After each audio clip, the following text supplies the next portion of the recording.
прва љубов штом трепнеш, за даголот ќе го сретнеш. Сликичка во медальон и бакнежи 1 милион. Брзо растеш, брзо љубиш. Со дневникот во твојата тетрадка, со првите испишани стихови, ах, љубов сладка. На часовите ти не слушаш, се за него план си ковиш и го чекаш да се сврти.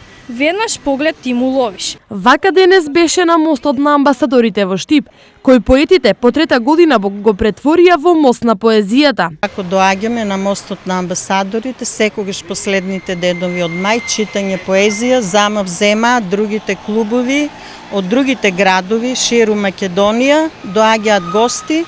Исто така презентираат и деца од основните училишта. Дел од поетското читање во Штип беа и поети од Велес. Чувството е преубаво и благодарна сум на оваа манифестација што сум дел од неа.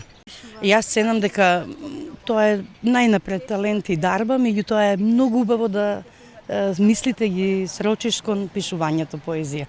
Од сите жанрови. Инаку, поезијата датира уште од времето на нашите предци, а доказ за тоа се и поетите од тоа време. Вергилий, Хомер и слични, преку чии дела е на најдобар начин представено сето она што се случувало во тоа време. Како само мал подсетник, јас спомнам Тројанската војна, нели, која што е опишана во Илијадата како едно од најрепрезентативните дела на светската литература. А како што личи, од Штип поетите ја испратија својата поетска порака. Секоја поезија е со добро мисла и затоа, како велат поетите, летај песно, расширија нашата мисла низ целиот свет. Манифестацијата Поетски поздрав од мостот на амбасадорите има намера да се проширува и да биде воведена во создавањето на Асоцијацијата на поети од Македонија.